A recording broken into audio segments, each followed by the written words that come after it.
Today is the end of my 28th skiing teaching winter. Boo! And I want to talk to you on the things of what I do that helps me to prepare and store my gear safely, so it's in good preparation for next winter. So we've got 12 tips. So let's get into the skis. So there are 5 tips for actually servicing and storing the skis. Tip number 1, you want to make sure that everything on the ski and around the binding is actually clean and free from dirt. Tip number 2, now check edges, see if they've been sharpened, if they need a service, check if the base is completely clean, if it's got any scratches, or if there's been any, collisions with rocks that need P-texing. Just make sure that the skis are in general good condition. If you want to check out my video of how to service your skis in 14 minutes, I'll put the link in below and you can give that a go. If not, just drop the skis off to a shop. Stick around to the end of the video and I'm going to give you a really important tip that's going to save you some money. Now, once you're happy with the skis and the service of the skis, the next step is the base. Now, it's really important to actually clean the base, especially at the end of the winter.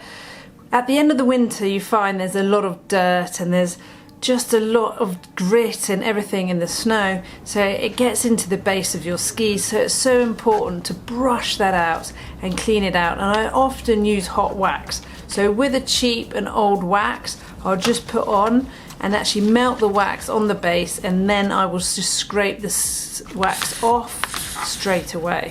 The next stage is then to actually put some storage wax on. Now you can just get some cheaper wax, nothing fancy. I just use a yellow wax and I just melt the wax on the skis, and I make sure that I iron and really melt the wax all over the base and over the ski edges, which is really important. I want to make sure that the wax is over the edges so it protects them so they don't get hit, and also protects them from rust.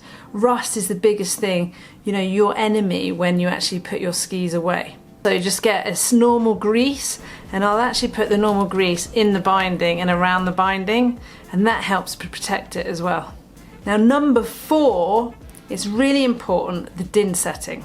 So the actual coil spring in the binding is always on tension. So for me, I try to look after the skis and my knees. And what I do is I actually undo the din setting to a lot lower and 0, so then that coil is not actually on tension. What I do next is then I actually just store the skis. So if I can, I'll actually lie them flat, but if I haven't got anything to actually lie them flat on, I'll just put them up. But I want to make sure that the skis are stored in room temperature and somewhere that's really dry, so there's no humidity around where rust can actually grow, or any wetness, anything like that. So it's really important, dry, room temperature, and if you can, lie them down. Just something even under the bed is actually a perfect way to store your skis over the summer. Coming on to boots. Tip number 1 for boots, want to make sure that everything is dry and clean. So make sure you get the liner out and you go inside, make sure it's dry, get the soles out, but don't actually put the boots in the sunshine, because that's one of the worst things you can do. Direct sunlight actually kills your gear and your equipment. So just make sure it's all dry, and when it's all dry, just put the liner back in with the soles and clip the boots up. Now, the worst thing that happens is people just never clip their boots up. They just leave it out and it's a natural nightmare. Then the shell and the liner will actually get demolded and it doesn't actually stay around your foot. So it's really important to make sure everything is clipped up, and clipped up the normal clips that you use to ski, and that will hold the boot really well and secure. And it won't make any difference in shape and round the boot for the next time you use it. Tip number 2. So when the boots actually are dry and you've put them all away, then it's a really good idea to go around and really check on the screws of all the latches on the boots. Just make sure everything's really tight and nothing's missing, because this is the time when you can replace everything. Now, moving on to tip number 3, storage. So exactly the same like skis, they need to be kept in room temperature and away from any humidity. I ideally just put them in a nice ski bag, and I just keep them under my bed or just in the wardrobe, and they're ready for you for next winter. Okay, let's move on to clothing, and I've got 3 tips for clothing. So my first tip is actually washing my outerwear. So that would be the Gore-Tex or the particular brand's make of Gore-Tex. Now for me it's Black Diamond. So I use a tech wash and then followed by a tech waterproof. But once I've done that and the garments are still wet, what I do is then I actually put my garments into a tumble dryer. And once the tumble dryer goes, I just put it on low heat. So that reactivates the membrane of the clothing, so it just works better for you next winter. Number 3, storage. You want to find somewhere that's dry, you know, against humidity. So normally I just hang it up and just put it in the wardrobe ready for next winter. Now moving on to accessories.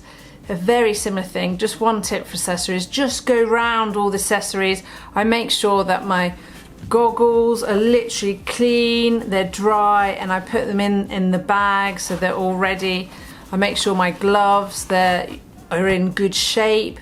If I need to waterproof them, I will.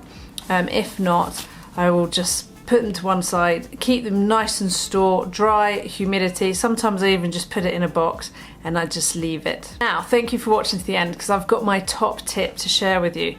And I've really noticed that at the end of these 3 years, that after COVID, the prices of ski equipment and clothing has really gone up.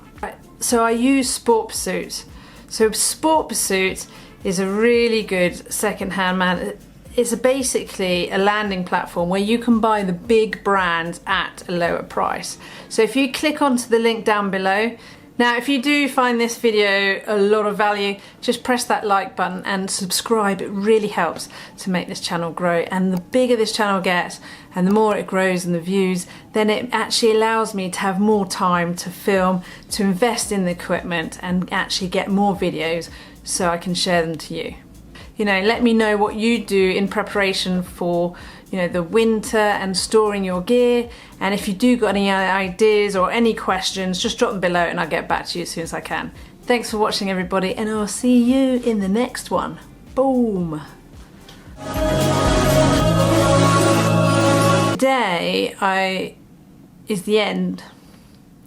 Today I won't shape, and it won't shape. Ski gear is clean and dirt free, and then when it's wet, cut.